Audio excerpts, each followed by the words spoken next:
شاہ است حسین بادشاہ است حسین دی است حسین دی پناہ است حسین سرداد نداد دست درے دست یزید حقہ کے بنائے لا الہ است حسین۔ یہ میدان کربلا ہے جہاں 10 محرم الحرام ہے، جمعہ کا روز ہے، سن 61 ہجری ہے۔ 80,000 کا لشکر محمد صلی اللہ علیہ وآلہ وسلم کے نواسے کے خون سے ہاتھ رنگنے کے لیے تیار کھڑا ہے۔ امام حسین علیہ السلام کے وفادار اصحاب شہید ہو چکے ہیں۔ جوان بیٹا علی اکبر بھی شہادت کا جام نوش کر چکا ہے۔ لشکر حسینی کے علمدار عباس کی لاش بھی کٹے ہوئے بازوؤں کے ساتھ پڑی ہے۔ امام حسین علیہ السلام بالکل اکیلے رہ گئے ہیں۔ لشکر یزید انہیں للکار للکار کر کہہ رہا ہے، اے حسین آؤ میدان میں، ہمیں بہت جلدی ہے، آپ کو قتل کر کے ہم نے یزید اور ابن زیاد سے انعام و اکرام لینا ہے۔ ادھر سے امام حسین علیہ السلام بھی ذوالجناح پر میدان جنگ میں آ چکے ہیں۔ پیچھے خیموں میں سید زادیاں اور معصوم بچے 3 دن کے پیاسے لبوں سے دعا کر رہے ہیں کہ اے اللہ امام حسین علیہ السلام کو سرخرو کرنا، اگر وہ بھی شہید ہو گئے تو دیار غیر میں سید زادیوں اور معصوم بچوں کے قافلے کی حفاظت کون کرے گا؟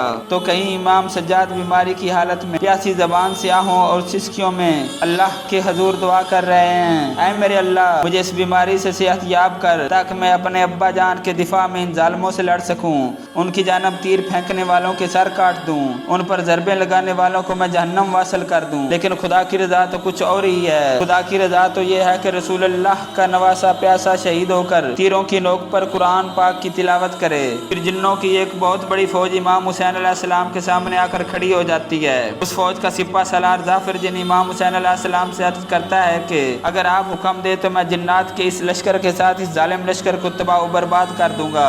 امام حسین علیہ السلام کہتے ہیں کہ تمہیں اجازت ہے، تم جا سکتے ہو، یہ میرے صبر کا امتحان ہے، میں اپنے اللہ کی رضا پر راضی ہوں۔ پھر فرشتوں کی فوج نصر ملک فرشتہ کی قیادت میں آ کر امام حسین علیہ السلام کے سامنے آ کر کھڑی ہو جاتی ہے۔ نصر ملک امام حسین علیہ السلام سے عرض کرتے ہیں، اے رسول اللہ کے نواسے، آپ حق پر لڑ رہے ہیں، اللہ کے حکم سے آپ کی خدمت میں آئے ہیں، اگر آپ چاہیں تو ہم ان ظالموں کو پل بھر میں قتل کر دیں، یا آپ دین اسلام کی خاطر لڑیں اور شہید ہو جائیں اور اللہ کے ہاں اعلیٰ مقام و مرتبہ پائیں۔ امام حسین علیہ السلام نے فرمایا، میں حق پر لڑ کر شہید ہونا پسند کروں گا، آپ کو اجازت ہے، آپ جا سکتے ہیں۔ پھر امام حسین علیہ السلام نے اتمام حجت کے لیے لشکریوں سے کہا کہ اے لشکر والو، مجھے کیوں قتل کرنا چاہتے ہو؟ کیا میں تمہارے رسول اللہ کا نواسا نہیں ہوں؟ میرا کیا قصور ہے؟ میرے ساتھ کیوں لڑنا چاہتے ہو؟ کیا میں نے کسی کا حق غصب کیا ہے یا کسی کا مال کھایا ہے یا خدا کے پیغمبر کی شریعت میں کوئی تبدیلی کی ہے یا میں نے دین میں کوئی نئی بدعت جاری کر دی ہے؟ لشکریوں پر آپ کی باتوں کا کوئی اثر نہ ہوا۔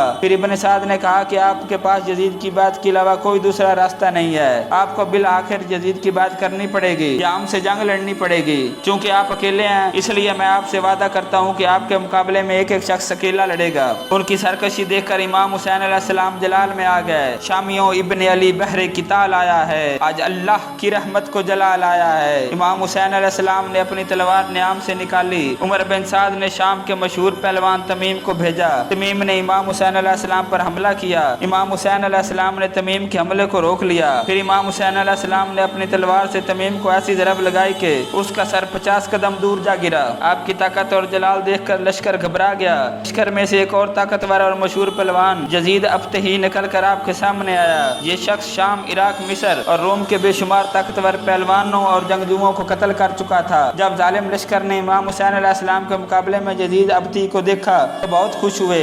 امام حسین علیہ السلام نے یزید ابتی سے کہا کہ کیا تم مجھے نہیں جانتے؟ میں حیدر کرار کا بیٹا ہوں، میرے ہاتھ میں حیدر کرار کی تلوار ذوالفقار ہے جس کے وار سے مرحب جیسا دنیا کا طاقتور پہلوان قتل ہوا۔ یزید ابتی نے آگے بڑھ کر آپ پر حملہ کرنا چاہا، لیکن امام حسین علیہ السلام نے اس کے حملے سے پہلے ہی اس کو ذوالفقار تلوار کی ایسی ضرب لگائی کہ وہ 2 ٹکڑے ہو گیا۔ پھر یزیدی ایک ایک کر کے امام حسین علیہ السلام کے مقابلے کے لیے آتے رہے اور جہنم واصل ہوتے رہے۔ علیہ السلام کی شجاعت دیکھ کر لشکر والے ایک دوسرے کے پیچھے چھپنے لگے۔ عباس علمدار، علی اکبر اور شہزادہ قاسم کے قاتل بھی دوسرے لشکریوں کے پیچھے چھپ گئے کہ کہیں امام حسین علیہ السلام کی نگاہ ہم پر نہ پڑ جائے اور وہ ہمیں قتل نہ کر دیں۔ خوف سے آتا نہیں بن قاہر رن میں، چھپتے پھرتے ہیں علمدار کے قاتل رن میں۔ پھر شمر نے عمر بن سعد سے کہا کہ تم جانتے نہیں ہو کہ یہ علی کا بیٹا ہے، اس کے ہاتھ میں علی کی تلوار ہے، ہم سب ایک ایک کر کے اس کے ہاتھوں قتل ہو جائیں گے، تم 80,000 کے اپنے اس لشکر کو اکٹھا کرو اور تمام لشکر کو حکم دو کہ سب مل کر حملہ کریں۔ پھر ان ظالموں نے مل کر امام حسین علیہ السلام پر حملہ کر دیا۔ امام حسین علیہ السلام نے پلٹ کر تلوار حیدری سے ایسا وار کیا کہ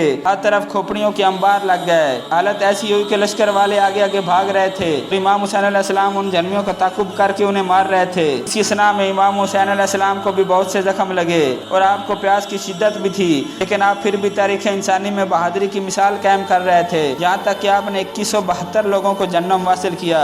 جب شمر اور عمر بن سعد نے اپنے لشکر کا یہ حال دیکھا تو شمر نے عمر بن سعد سے کہا کہ حسین ابن علی کو قتل کرنا ان لشکریوں کے بس کی بات نہیں لگتی، اگر حسین کو قتل کرنا ہے تو وہی طریقہ اپناؤ جو حسین کے بابا علی کو قتل کرنے کے لیے اپنایا گیا تھا۔ عمر بن سعد نے کہا کہ وہ کون سا طریقہ ہے؟ شمر لعین نے کہا کہ کوئی شخص ہم میں سے اذان دے، جب ہم میں سے کوئی شخص اذان دے گا تو حسین جنگ ختم کر کے نماز شروع کر دیں گے، لہذا جب وہ نماز میں سجدے میں جائیں گے تو ہم ان کا سر کاٹ دیں گے۔ ان ظالموں میں سے ایک نے اذان دی، اس لشکری نے جو ہی اذان شروع کی تو امام حسین علیہ السلام کا دھیان اذان کی طرف ہو گیا اور آپ نے کربلا کی مٹی سے تیمم کیا اور اپنی آخری نماز کی نیت باندھ لی۔ جب میرے امام حسین علیہ السلام سجدے میں گئے تو سارے لشکری ان کے گرد جمع ہو گئے۔ اس وقت شمر لعین نے آگے بڑھ کر امام حسین علیہ السلام کا سر ان کے تن سے جدا کر دیا۔ اسی وقت غیب سے ایک روبدار آواز آئی، یا ایھا النفس المطمئنہ ارجعی الی ربک راضیہ مرضیہ، اے نفس مطمئنہ واپس لوٹا کہ تیرا رب تجھ سے راضی ہوا۔ انا للہ و انا الیہ راجعون۔